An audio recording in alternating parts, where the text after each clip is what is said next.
결혼식은 정말 내 스타일이 아니었어요. 사랑 자체를 믿지 않는 건 아니에요. 한때는 주저없이 내 마음을 바쳤으니까요. 하지만 결혼식은 화려한 표면을 벗겨내어 사람들이 진짜 모습을 드러내게 만들죠. 특히 자신이 흰색 드레스를 입은 주인공이 아닐 때요. 그날 오후, 경기도 외곽의 햇빛은 부드럽고 황금빛으로 모든 것을 감싸고 있었어요. 사틴 커튼부터 가평 리조트 안에 자리 잡은 연한 크림색 꽃 아치까지. 분위기는 순수한 우아함 그 자체였죠. 클래식한 흰색 실크로 덮인 의자, 공중에 퍼지는 바닐라 캔들의 달콤한 향기, 연회 테이블에 군대처럼 정렬된 샴페인 잔들. 민준, 내 남편은 연분홍색 실크 넥타이를 만지작거리고 있었다. 그 넥타이는 가족의 화려한 행사 주제에 맞추기 위해 특별히 골라온 것이었다. 나는 그의 옆에 조용히 서 있었고 하은은 내 허리에 균형을 잡으며 서 있었다. 그녀는 8달 된 아기였으며 햇빛의 따뜻함으로 볼이 붉게 물들어 있었고 어머니 안쪽에서 몰아치는 폭풍을 전혀 의식하지 못하고 있었다. 사실 나는 오고 싶지 않았다. 하은은 이가 나기 시작해 밤새 울었고 나는 거의 3주 동안 2시간도 못 잤다. 하지만 민주는 강하게 주장했다. 이건 지훈의 결혼식이야, 내 동생의 결혼식. 망치지 마, 적어도 제대로 보이려고 노력해. 그래서 그가 골라준 와인색 드레스를 입었고 차 안에서 거울을 보며 메이크업을 했고 연습한 듯한 미소를 지었지만 그 미소는 이미 내 것이 아니었다. 우리는 신랑 신부 바로 뒤에 앉아 있었습니다. 민주는 자랑스러워 보였고 지훈이 우리 쪽을 돌릴 때마다 그의 얼굴이 밝아졌습니다. 반면 저는 하은을 부드럽게 흔들며 잠들게 했고 그 순간을 방해하지 않으려고 조심했습니다. 민준의 손을 잡으려 했지만 내 손가락이 그의 손에 닿자마자 그는 손을 빼냈다. 그러더니 가까이 다가와 피부를 베는 듯한 날카로운 목소리로 속삭였다. 나를 부끄럽게 만들지 마. 오늘은 그냥 베이비시터일 뿐이야. 잘 보이고 조용히 있고 소란을 피워. 그 말은 나를 놀라게 하지 않았다. 그것은 익숙했기 때문에 타는 듯 했다. 내 안에 무언가가 깨졌다. 충격 때문이 아니라 이 버전의 우리에게 얼마나 무감각해졌는지 깨달았기 때문이었다. 나는 고통을 가리기 위해 가벼운 웃음을 지었다. 주위를 둘러보니 다른 여성들이 있었다. 부하하고 차분하게 남편 옆에 서서 미소 짓고 있었다. 그들 중 누구도 그런 말을 들어본 적이 있을까? 아이를 낳고 방을 장식하는 도구처럼 느껴진 적이 있을까? 나는 울지 않았다. 그때는 아니었다. 그냥 하은을 조금 더 가까이 끌어안았다. 그녀가 나를 단단한 땅에 연결해주는 유일한 것 같았기 때문이다. 잔이 부딪히는 소리가 나를 현실로 끌어당겼다. 시어머니가 일어나 민준과 지훈이 자라던 시절의 달콤한 이야기를 시작하셨다. 그녀의 목소리는 향수에 젖어 있었다. 그 다음 시아버지가 평소처럼 낡은 농담을 늘어놓기 시작했고 산발적인 예의상 웃음이 터져나왔다. 민주는 자세를 바로잡으며 자신의 연설을 준비하는 듯 했다. 이미 상상할 수 있었다. 가족, 충성, 전통 가족의 흠잡을 데 없는 이미지를 그리기 위해 배열된 단어들이었다. 사실 그 가족은 상처를 남긴 채였다. 그가 말을 마치자 따뜻하게 빛나는 방에 박수가 퍼져나갔다. 그는 반쯤 우는 얼굴로 자리에 돌아가며 나에게 말 한마디 없이 지나쳤다. 마치 우연이라도 접촉하면 타버릴 것 같았다. 나는 얼굴을 살짝 기울이고 숨을 가다듬었다. 마이크가 다시 켜지자마자 이번에는 지훈이었다. 누군가 몇 마디 할 분 계신가요? 가족이나 친구. 긴 침묵이 흘렀다. 아무도 움직이지 않았다. 나는 안도하며 숨을 내쉬었지만 지훈의 시선이 내게 쏠리자 다시 긴장했다. 서현, 신우이, 뭔가 말하고 싶지 않아요? 이제 가족이니까요. 나는 얼어붙었다. 민준이 갑자기 나를 향해 돌며 얼굴이 창백해졌고 그의 목소리는 얼음처럼 차가웠다. 말하지 마, 이건 내 차례가 아니야? 내 심장이 가슴속에서 요동쳤다. 하은이 내 옆에서 움직이며 작은 머리를 내 어깨에 기대었다. 마치 본능적으로 내가 안정감을 필요로 한다는 걸 알고 있는 듯 했다. 생각하지 않고 나는 그녀를 민준의 사촌에게 부드럽게 넘겨주고 일어나서 발을 디뎠다. 누군가 마이크를 내게 건넸다. 손에 닿는 느낌이 낯설고 차갑고 무거웠다. 손가락이 떨렸지만 뒤를 돌아보지 않았다. 작은 무대에 올라서자 방 전체의 시선이 내게 집중되었다. 음악은 흐르지 않았다. 멈추라고 경고하는 목소리도 없었다. 내 머릿속에서 반복되는 단 한마디, 너는 단지 베이비시터일 뿐이야. 잘 보여? 조용히 있어? 숨을 깊이 들이쉬었다. 말할 기회를 주셔서 감사합니다. 나는 떨리는 목소리로 말했지만 조용한 방에 분명히 들렸다. 계속 말했다. 말할 계획은 없었지만 일부 진실은 묻혀서는 안 됩니다. 만약 우리가 다른 사람들이 같은 침묵을 이어가지 않도록 원한다면? 방의 속삭임이 파도가 일었다. 시어머니가 나를 찌푸리며 쳐다봤다. 민주는 앞으로 몸을 기울이며 아마도 나를 막으려 했을 것이다. 하지만 나는 멈추지 않았다. 6년 전 내 결혼식을 떠올렸다. 와인, 꽃, 황금빛 속에서 교환된 약속들로 가득 찬 날, 나는 정말로 나를 완전히 보는 사람과 결혼했다고 믿었다. 단순히 아내로서가 아니라 파트너로서. 민준을 바라보았다. 그는 웃지 않았다. 움찔하지도 않았다. 부인하지도 않았다. 하지만 그런 아침이 있다. 일어나서 깨닫는 아침, 자신이 그림자가 되었다는 것을. 조용히 식탁보를 접고 아기를 달래고 식사를 준비하는 존재. 그녀는 환상을 유지하기 위해 충분히 미소 지었지만 진실은 그녀가 과거의 자신을 기억조차 못했다는 것이었다.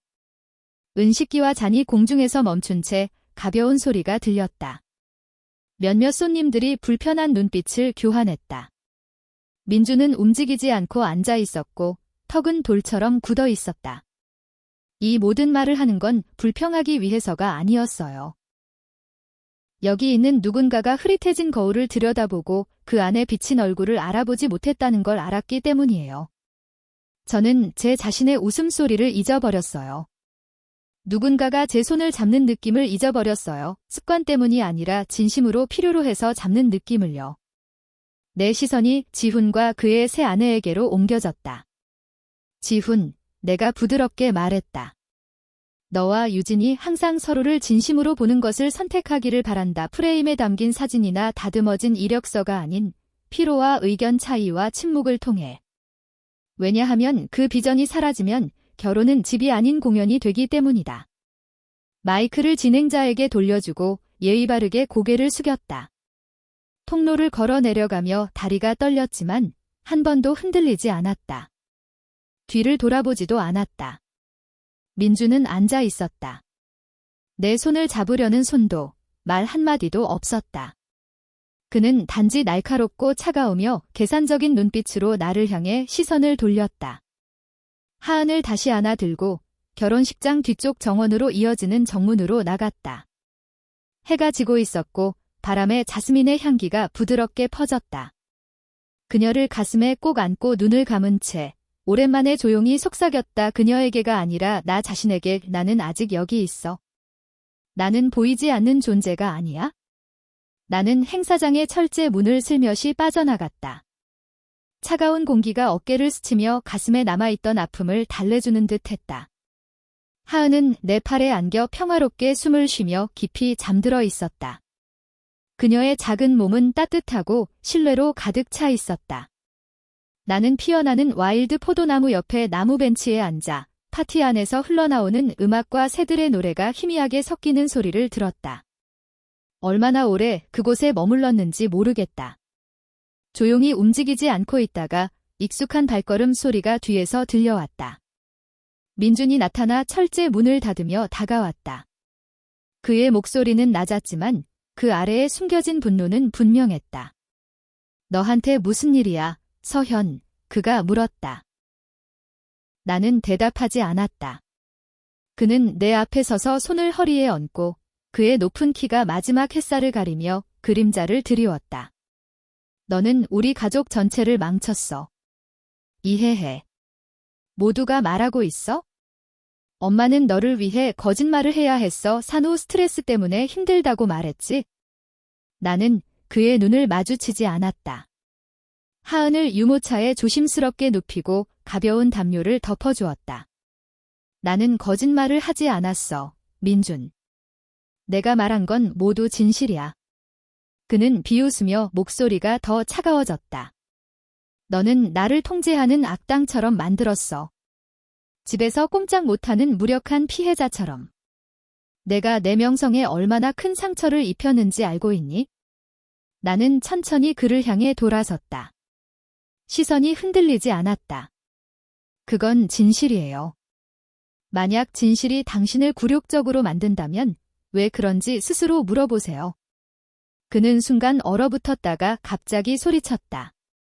당신은 자신을 망신시키고 있어요. 이 모든 걸 의존하는 사람이 누구인지 잊었어? 집, 차 누가 그걸 지불하는 거야? 나야. 그 말은 아팠다. 새로운 말이 아니었기 때문이 아니라 그가 그 말을 얼마나 가볍게 내뱉었기 때문이었다. 마치 내가 그가 후원하는 존재일 뿐 함께 삶을 쌓아온 사람이 아니라는 듯이 나는 한 걸음 뒤로 물러서며 조심스럽게 말했다. 내가 너무 오래 배경으로 사라졌다는 건 알아. 하지만 오늘 밤은 나에게 상기시켜줬어. 나는 예전에 누군가였어. 내 그림자가 되기 전에. 민주는 찌푸리며 가까이 다가왔다. 위험한 말을 하고 있구나, 서현. 하지만 나는 그가 말을 마치기 전에 기다리지 않았다. 유모차를 잡고 걸음을 옮겨 주차장으로 향했다. 내 뒤에서 그의 발걸음이 돌바닥에 멈췄다. 그는 따라오지 않았다. 내 이름을 부르지도 않았다. 입에서 사과 한마디도 나오지 않았다. 그리고 그 침묵은 말보다 더 많은 것을 말해주었다. 집에 돌아오자 나는 하은을 조심스럽게 침대에 눕히고 그녀의 방문을 닫았다. 화장실로 걸어가 거울을 바라보았다. 거울 속의 여성은 피로해 보였다. 눈 밑에 다크서클, 립스틱이 번져 있었고 머리는 약간 흐트러져 있었다. 하지만 그녀의 시선. 수년 만에 가장 날카로웠다. 그 반영을 들여다보며 수년간 남을 위해 노력하고 거짓으로 덮어온 내 안의 부분을 찾으려 했다. 민주는 그날 밤 결혼식에 대해 한마디도 하지 않았다. 그는 침대에 올라가 휴대폰을 스크롤하며 아무 일도 없었다는 듯 내 등을 돌렸다. 나는 차가워진 물잔을 들고 창가에 앉아 조용히 깨달았다. 그는 내가 말한 모든 말을 들었다. 그는 단지 듣지 않기로 선택했을 뿐이었다. 다음 아침, 그는 항상처럼 일찍 일어났습니다. 커피, 뉴스, 손목에 시계. 사무실로 가요. 엄마가 나중에 올 거예요. 아무것도 시작하지 마, 알겠지? 나는 작은 고개를 끄덕이고 그가 나간 후 부엌 문을 닫았다. 하은이 낮잠을 자러 내려간 후 나는 식탁에 혼자 앉았다. 오래된 노트와 거의 마른 펜을 꺼냈다. 일기를 쓰는 게 아니었다. 목록을 시작하는 것이었다. 개인 계좌에 남은 것들의 목록. 출산 휴가 후 남은 것들. 접근할 수 있는 디자인 작업은 무엇인지. 이 목록은 도피에 관한 것이 아니었다. 아직은. 내가 아직 가지고 있는 것을 기억하는 것 그리고 다음에 무엇이 올지 알아내는 것이었다. 이전에 이 일을 해본 적이 있었다. 새로 시작하는 것. 마지막 직장을 그만뒀을 때도 목록을 만들었다. 이번에는 대학 시절 이메일 연락처, 커뮤니티 클리닉 근처 작은 원룸의 임대료, 싱글 엄마를 위한 지역 지원 그룹 정보가 포함되어 있었다. 각 줄을 쓸 때마다 펜을 잡는 손이 점점 더 단단해졌습니다. 각 항목은 앞으로 나아가는 움직임처럼 잃어버린 것을 되찾기 위한 작은 걸음처럼 느껴졌습니다. 제 마음의 일부는 여전히 진심으로 떠나려는 생각을 인정하기를 주저했습니다. 하지만 다른 부분 수년간 묻어두었던 부분도 만약 지금 시작하지 않으면 싸우는 방법을 기억하는 마지막 조각마저 잃을 수도 있다는 것을 알고 있었습니다. 그래서 나는 간단한 것부터 시작했다. 거의 1년 동안 옷장 속에 방치된 오래된 노트북을 꺼냈다. 마지막으로 그 노트북을 사용했을 때 나는 하은을 임신한 지 7개월이었고 민주는 나에게 일을 그만두라고 말했다. 그는 내가 완전한 휴식이 필요하며 남편이 충분히 벌면 디자인 일은 사치스러운 것이라고 말했다. 그때는 그를 믿었어요. 어머니와 결혼이 내 꿈을 포기해야 할 이유라고 스스로 설득했어요. 하지만 화면이 깜빡이며 켜지고 옛 디자인 소프트웨어가 로드되자 나는 분명히 깨달았어요. 나는 누군가에게 내 가장 밝은 부분을 어둡게 만들도록 내버려뒀다는 걸. 먼지 쌓인 옛 업무 이메일 계정에 로그인해 과거 고객들의 메시지를 스크롤했습니다. 잊고 있던 작은 프로젝트들이 몇 개 있었어요. 동네 카페의 라벨 디자인, 비건 베이커리의 브랜딩, 요가 센터의 로고 수정 등 그 이름과 결제 정보를 마치 예전에 유창하게 말하던 언어를 다시 배우는 것처럼 적어 내려갔습니다. 그날 밤, 하은이 잠들자 새로운 온라인 은행 계좌를 만들었습니다. 사용자 이름은 블루네스트로 선택했습니다. 하은과 함께 만들 계획인 집을 떠올리게 했기 때문입니다. 의무가 아닌 의도로 지은 집 잔고는 영원이었지만 저에게는 무가치한 것이 아니었습니다. 상징이었습니다. 시작이었습니다. 일주일 후, 옛 고객 중 한 명인 수정이라는 사람으로부터 예상치 못한 이메일을 받았습니다. 그 사람은 그 비건 베이커리의 주인이었습니다. 서현, 프리랜서 일 아직 하고 있나요? 모든 포장 디자인을 전면 리디자인해야 해요. 마감일이 급하지만 50%를 선불로 지급할게요. 그 숫자를 보고 눈물이 날 뻔했습니다. $260 선불. 그 금액은 하은의 분유 비용 한 달분을 충당하기에 충분했습니다. 그 후로 매일 밤 차가운 차 한 잔을 마시며 부엌 카운터에 앉아 오래된 책상 램프의 부드러운 노란빛 아래에서 작업했습니다. 새로운 건포도 빵 라벨을 디자인하고 오트 쿠키 포장지를 재작업하며 색상 팔레트를 실험했습니다. 손이 창조를 멈춘 적이 없는 것처럼 말이죠. 그 순간들에는 더 이상 잊혀진 존재가 아니라는 느낌을 받았습니다. 한적한 일요일, 하은이 낮잠을 자고 민준이 고객을 만나러 갔다고 할 때 제 전화가 진동했습니다. 대학 시절 친구인 예린이 메시지를 보냈습니다. 그녀는 항상 디자인 수업에서 돋보였던 친구였고 연락을 유지하는 몇 안 되는 사람 중 하나였습니다. 예린, 서현. 비건 빵 포장지에 내 이름이 보이네. 디자인 다시 시작했어? 네, 다시 시작했어요.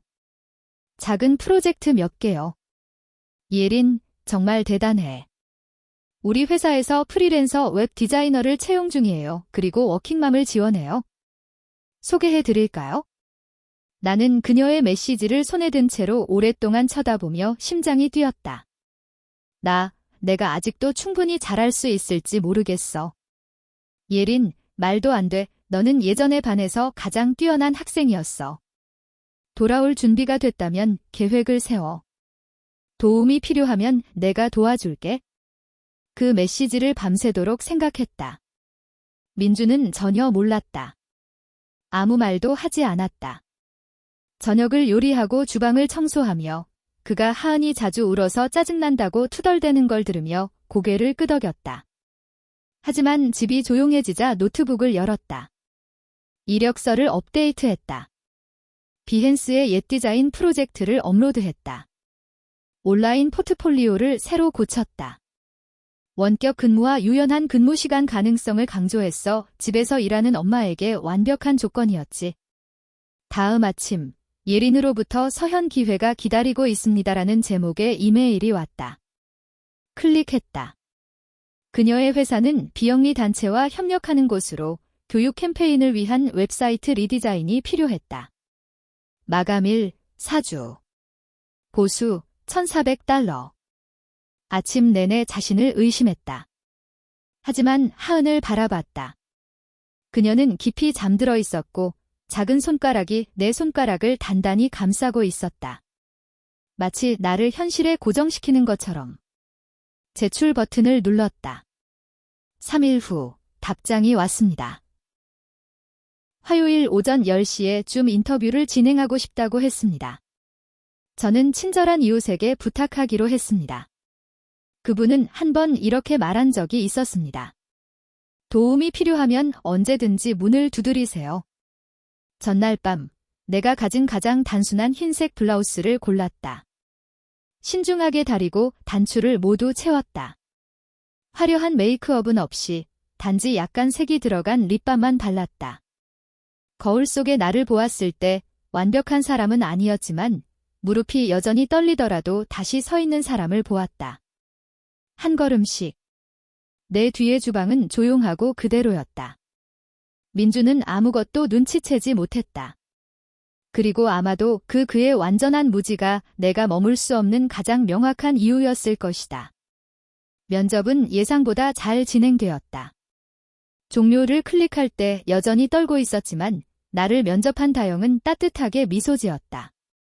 그녀는 내 디자인 과정, 일정 관리 방법, 일과 육아를 어떻게 조화롭게 관리하는지 물었다. 나는 진실을 말했습니다. 아이를 키우기 위해 업계에서 떠났다고. 다시 시작하고 있다고. 완벽하지는 않지만 헌신적이라고. 그녀는 고개를 끄덕이며 결코 잊지 못할 말을 했습니다. 우리는 완벽한 사람을 찾지 않습니다. 계속 나아갈 줄 아는 사람을 찾고 있습니다. 그리고 저는 당신이 그 사람이라고 생각합니다. 그날 밤, 저는 평소처럼 저녁을 준비했습니다.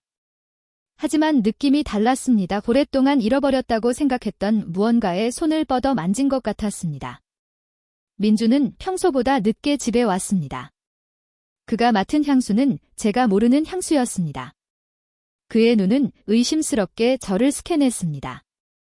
오늘 뭐 했어? 그는 캐주얼하게 물었지만 그의 눈은 날카롭게 스캔했습니다. 집에 있었어. 하은을 돌봤어.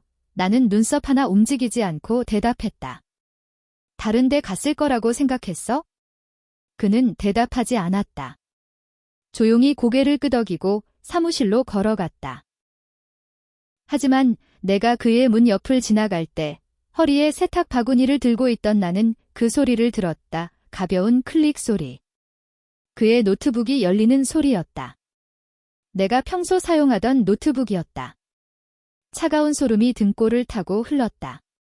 그날 밤 뭔가 이상했다. 휴대폰을 확인하니 배경에 익숙하지 않은 앱이 실행 중이었다. 팹리 세이프 프로. 내가 다운로드하지 않았다는 걸 확신했다. 그 앱은 내 위치에 접근하고 메시지를 읽고 마이크를 활성화할 수 있는 권한을 가지고 있었다. 즉시 삭제한 후 노트북으로 돌아갔다. 브라우저 기록. 완전히 지워져 있었다. 내 디자인 폴더 벅 203 완전히 삭제되어 있었다. 숨을 쉴 수 없었다. 민주는 소리치지 않았다. 비난하거나 협박하지도 않았다. 하지만 그가 내 디지털 세계에 조용히 침입해 파일을 삭제하고 움직임을 추적한 방식은 소리치는 것보다 더 소름 끼치는 것이었다. 다음 아침 엄마가 전화했다. 그녀의 목소리는 부드러웠지만 단호했다. 서현. 민준이 어제 나한테 전화했어. 나는 아무 말도 하지 않았다. 그냥 들었다. 그가 내가 이상하다고 했어. 피곤하고 압도당했다고. 혼자 중얼거리고 하은을 제대로 돌보지 않는다고. 그가 걱정된다고 내가 과로해서 휴식을 거부하고 있다고. 나는 충격에 휩싸였다. 엄마, 제발. 저를 아시잖아요. 저는 괜찮아요. 약속해요. 내 말을 믿어. 그녀는 긴장된 목소리로 말했다. 하지만 들어봐 만약 그가 지금 이런 말을 한다면 나중에 더 나쁜 말을 할 수도 있어. 기록을 시작해. 혹시 모르니까. 전화를 끊자 몸이 차가워졌다. 민주는 단순히 나를 감시하려는 게 아니었다. 그는 내 이야기를 왜곡하려는 거였다. 내가 자신을 변호할 말을 찾기 전에 나를 불안정하게 보이게 만들려는 거였다. 그는 자신의 버전의 이야기를 만들고 있었다. 서현의 붕괴. 그날 밤 하은이 잠들자 증거 수집을 시작했다. 개인 계정에서 진술서를 인쇄했다. 고객 이메일 스크린샷을 저장했다. 제출한 디자인 사진. 예린과의 메시지. 결제 영수증. 내가 한 모든 작업의 흔적. 모든 것을 블루 네스트 백업이라는 라벨을 붙인 USB 드라이브에 저장했다. 세제 아래에 숨겼다. 그 다음 두 번째 복사본을 만들었습니다. 지퍼백에 밀봉해 냉장고에 야채 서랍 깊숙이 숨겼습니다. 다음은 조사였습니다. 임시 거주 시설을 찾아보기 시작했습니다. 쉼터, 싱글맘 지원센터. 20분 거리에 있는 곳이 있었습니다. 메시지를 보냈습니다. 어린아이가 있습니다. 신체적 폭력은 없지만 통제당하는 느낌입니다. 상담할 수 있을까요? 그들은 1시간 이내에 답장을 보냈습니다. 상처를 입지 않아도 도움을 받을 수 있습니다. 준비가 되면 언제든지 연락주세요. 다음 날, 작은 전자제품 가게에서 중고 휴대폰을 현금으로 구매했습니다. 이 휴대폰은 보호소와 연락하고 프리랜서 일자리를 확인하는 용도로만 사용했습니다. 비밀번호를 설정하고 욕실 서랍 속 수건 더미 아래에 숨겨두었습니다. 천천히 옷장을 정리하기 시작했습니다. 사용하지 않는 옷을 팔고 현금을 하은의 유모차 안에 있는 작은 잠금 상자에 넣었습니다. 작은 여행 가방에 추가 물병, 간식 몇 개, 여분 기저귀, 아기 옷 3벌을 챙겼습니다. 어느 저녁, 민준의 사무실 앞을 지나갈 때 그가 고개를 들었습니다. 최근에 자주 나갔네. 산책. 장보기. 하은이에게 공기를 쐬게 하려고.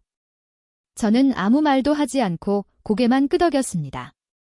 그의 목소리는 비난하지 않았지만 눈은 한 번도 저를 떠나지 않았습니다. 그가 뭔가를 느끼고 있다는 걸 알았습니다. 또한 시간이 얼마 남지 않았다는 것도 알았습니다. 그날 밤 나는 침대에 누워 천장을 쳐다보았다. 민주는 내 옆에서 깊이 잠들어 있었고 그의 팔은 자신의 베개 위에 놓여 있었다. 시계의 초침 소리가 들렸고 그 소리는 탈출을 위한 작은 메트로놈처럼 느껴졌다. 나는 패닉에 휩싸여 계획하지 않았다. 극적인 최후 통첩도 없었다. 단지 조용하고 의도적인 걸음걸이가 있었다. 마지막 밤이 찾아왔을 때 모든 것이 너무나도 평온해서 오히려 불안했다. 싸움도 높은 목소리도 없었다. 민주는 저녁을 준비하고 영화를 켜며 미소 지으며 물었다. 내일 점심 가져다 줄까? 나는 부드럽고 안정된 미소로 대답했다. 내가 원하는 대로 해. 하지만 내면은 이미 모든 것이 준비되어 있었다. 새벽 2시 37분, 나는 조용히 침대에서 일어났다. 민주는 옆으로 웅크려 누워서 천천히 고르게 숨을 쉬고 있었다. 나는 전화기를 집어들고 미리 저장해둔 여성보호센터로 가는 경로를 열었다. 약 50분 거리였다. 하은의 방으로 조심스럽게 들어갔다. 그녀는 깊이 잠들어 있었고 작은 손이 이불의 모서리를 느슨하게 감싸고 있었다. 그녀의 이마에 부드럽게 키스를 하고 미리 준비해둔 부드러운 플리스로 감싸주었다. 불은 필요 없었다. 어둠 속에서도 이 길을 외워두었기 때문이다. 가방은 이미 문 옆에 놓여 있었다. 서류, 예방접종 기록, 3일분의 옷, 현금이 조금, 은행카드, 그리고 2개의 USB 드라이브. 나는 속삭이는 듯한 발걸음으로 아래층으로 내려갔다. 오전 3시 58분, 뒷문을 열었다. 소리가 나지 않았다. 지난주에 힌지를 기름칠해 두었기 때문이다. 뒷마당 나무에서 풍겨오는 참나무 향기가 살짝 느껴지는 시원한 바람이 들어왔다. 나는 밖으로 나섰고 하은은 내 가슴에 밀착된 채로 뒤로 문을 잠갔다. 차 엔진은 항의 없이 부드럽게 시동을 걸었다. 소리는 없었다. 집안에는 불빛도 없었다. 앞길과 하은의 숨결이 내 어깨에 느껴지는 것뿐이었다. 이것은 도망치는 것이 아니었다. 이것은 되찾는 것이었다. 내 심장 박동은 엔진의 조용한 울림과 동기화되며 낮게 울렸다.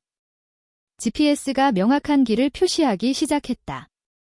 가로등 불빛이 윈드실드를 스치며 집에서 멀어지는 길을 안내했다. 그 집은 나를 내 자신의 속삭임으로 변모시킨 곳이었다.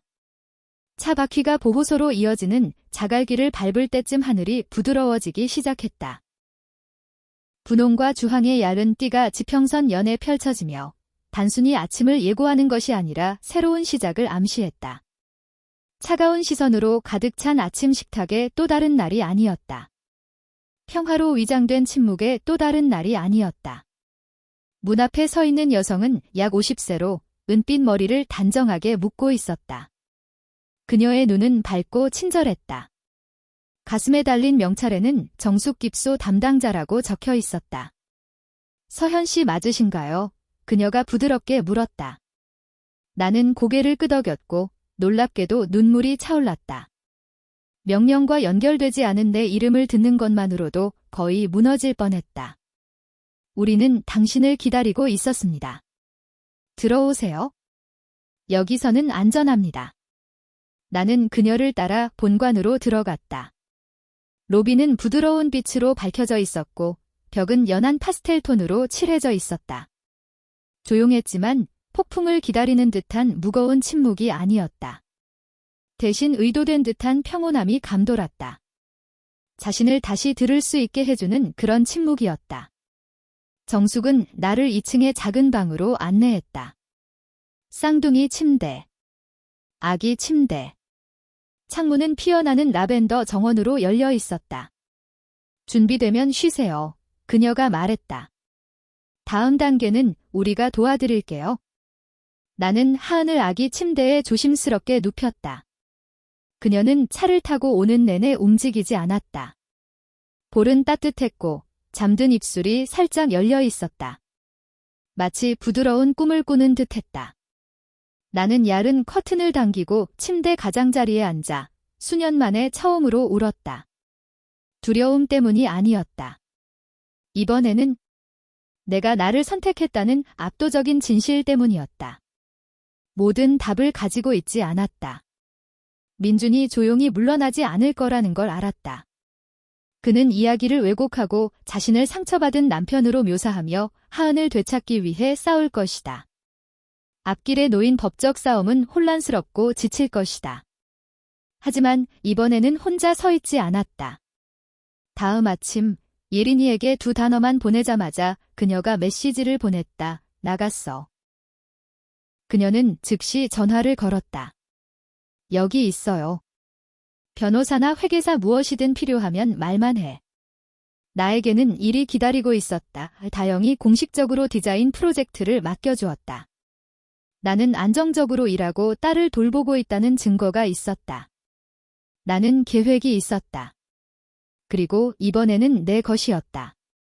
라벤더 사이로 햇빛이 완전히 쏟아지자 창문을 열고 바람이 향기를 방 안으로 가져오게 했다. 하은을 바라보며 거의 서약처럼 속삭였다. 오늘부터 너는 엄마의 결정 속에서 자랄 거야. 엄마의 생존이 아니라.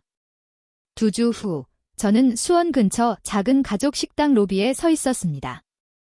형우와 유진은 결혼식에 참석하지 못한 친척들을 위해 결혼 후 점심을 마련했습니다. 샹들리에나 오케스트라는 없었습니다.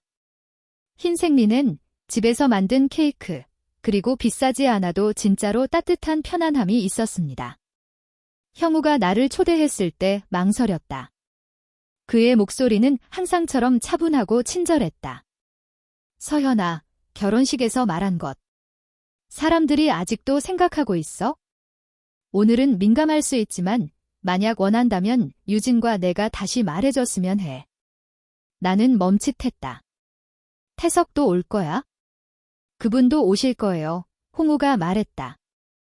하지만 서현 말하고 싶은 게 있다면 말해. 이 공간은 안전해. 거절할 뻔했다. 하지만 보호소에서 중숙의 목소리가 떠올랐다. 소리쳐야 들리는 건 아니야. 때로는 그냥 서 있는 것만으로도 충분해. 그리고 지금 여기 서 있었다. 마이크를 손에 쥐고. 주변에 익숙한 얼굴들이 있었다. 하은은 뒤쪽에서 예린의 품에 안겨 잠들어 있었고 정숙도 뒤쪽 줄에 앉아 나를 향해 작은 고개를 끄덕였다. 조용한 축복이었다. 숨을 깊이 들이쉬었다. 다시 여기 서게 해줘서 감사합니다.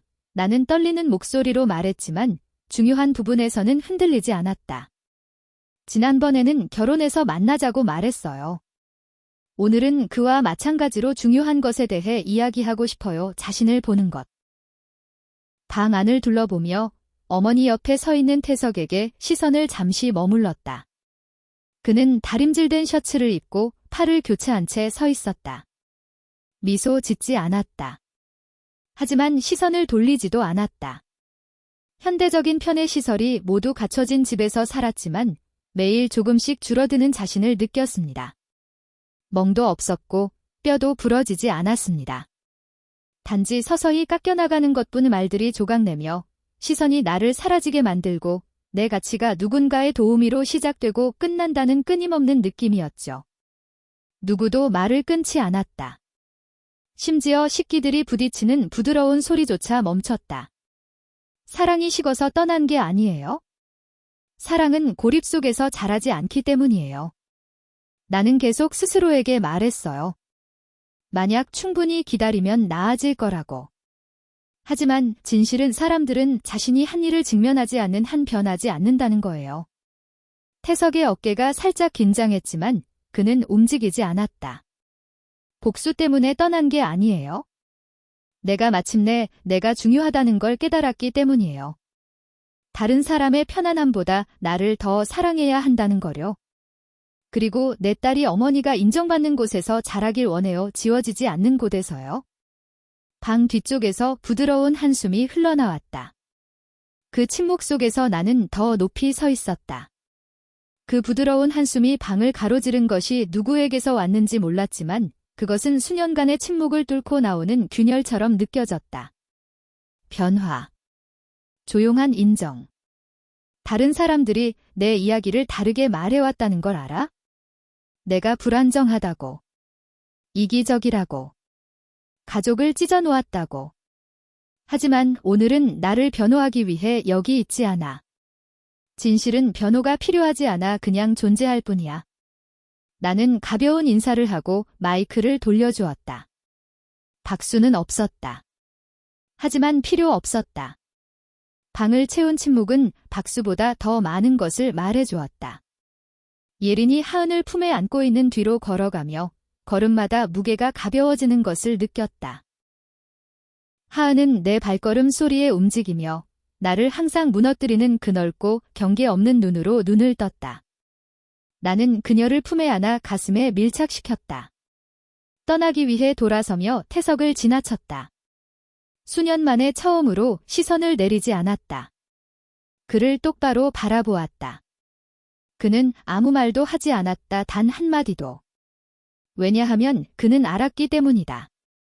이번에는 잃을 것이 아무것도 없었다.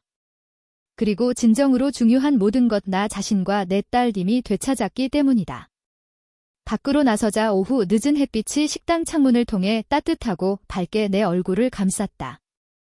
나는 하은의 귀에 살며시 몸을 기울여 속삭였다. 우리는 정말 멀리 왔어. 그리고 알아? 우리는 이제까지 가장 강해졌어. 우리는 언덕 뒤로 어둠이 내려앉으며 하늘에 부드러운 분홍빛을 들이우는 순간 보호소로 돌아왔다. 하은은 차 안에서 잠들었으며 머리를 내 가슴에 기대고 있었고 숨소리가 느리고 따뜻했다. 안으로 들어서자 복도의 불빛이 오래된 친구처럼 빛났다. 그 불빛은 나보다 먼저 그 길을 걸어온 수많은 여성들에게 길을 밝혀주었다. 자신을 찾아가는 여성들. 정숙은 이미 거기에 있었고 평소와 같은 차분한 미소로 우리 방 문을 열었다. 고마워. 그녀가 말했다. 말해야 할 말을 해줘서. 나는 말없이 고개를 끄덕였다. 그녀는 이해했다. 어둠을 보고 그곳에서 걸어 나온 여성들 사이에 그 조용한 공감. 나는 하은을 조심스럽게 침대에 눕히고 그녀가 잠들며 입술을 살짝 벌리고 뺨이 아직도 붉게 물든 모습을 지켜보았다. 침대 가장자리에 앉아 지난 몇 날이 오래된 영화처럼 되새겨졌다. 처음 이곳에 떨리는 손으로 도착한 순간. 조용한 결의로 디자인 파일을 편집하던 긴 밤들. 그리고 한때 속으로만 속삭이던 말을 입 밖으로 내뱉은 날 나는 더 이상 보이지 않는 존재가 되지 않을 거야. 책상 위에 놓인 노트북을 집어들었다. 처음 탈출 계획을 적었던 그 노트였다. 떨리지만 단호한 글씨로. 첫 페이지, 개인 기록, 고객 목록, USB, 긴급 연락처. 마지막 페이지로 넘겼습니다. 아직 빈 페이지였습니다. 그리고 거기에 단 한 줄을 썼습니다. 우리는 자유다. 앞으로 무엇이 기다리고 있을지 모르겠습니다. 변호사는 양육권 소송이 복잡할 것이라고 말했습니다. 민주는 공격적인 팀을 고용했고 무모한 아내에게 피해를 입은 헌신적인 아버지로 자신을 포장하고 있습니다. 하지만 이번에는 준비가 되어 있습니다. 증거가 있습니다. 증인들이 있습니다. 예린, 다영, 정숙. 진실이 제 편에 있습니다. 그리고 저는 두려워하지 않습니다. 그 리셉션 일주일 후, 저는 예린의 회사에서 파트타임으로 공식적으로 일을 시작했습니다. 원격 근무, 유연성, 급여. 그것은 단순히 급여가 아니었습니다. 증거였습니다.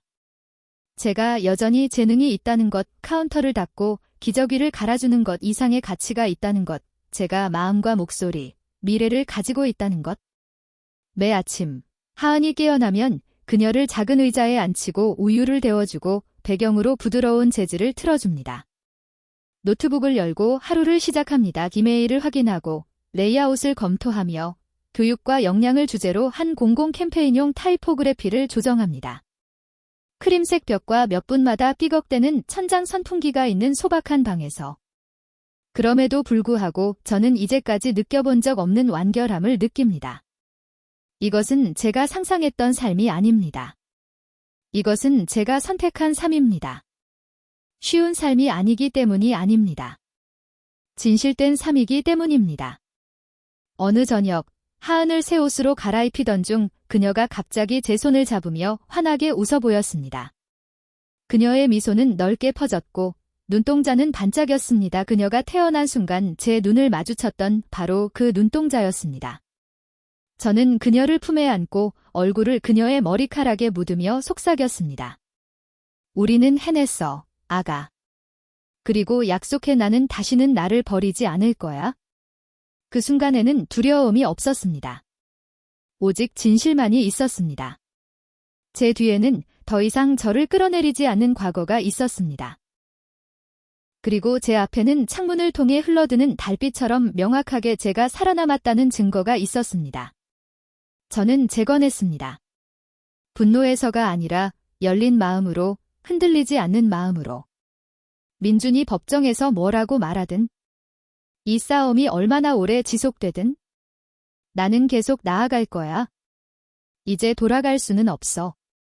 다른 사람의 편안함에 맞추기 위해 움츠러들지 않을 거야. 왜냐하면 나는 옳은 선택을 했기 때문이야. 왜냐하면 나는 일어나기를 감히 선택했기 때문이야. 왜냐하면 나는 마침내 내가 누구인지 기억했기 때문이야. 서현의 이야기는 자유가 단순히 떠나가는 것만이 아니라는 강력한 메시지입니다. 수년간 침묵당해온 자신의 가치를 되찾는 것입니다. 분노가 아닌 조용한 걸음으로 그녀는 일어섰습니다. 쉬운 일이 아니었기 때문이 아니라 필요했기 때문입니다.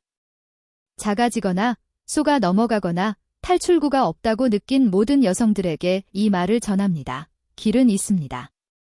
그리고 그 모든 걸음은 가치가 있습니다. 서현의 여정에 대해 어떻게 생각하시나요? 그녀가 자신과 딸을 보호하기 위해 떠나는 것이 옳은 선택이었을까요? 댓글로 의견을 공유해 주시고 가족, 자유, 그리고 회복력의 강력한 이야기를 더 많이 만나기 위해 채널을 구독해 주세요.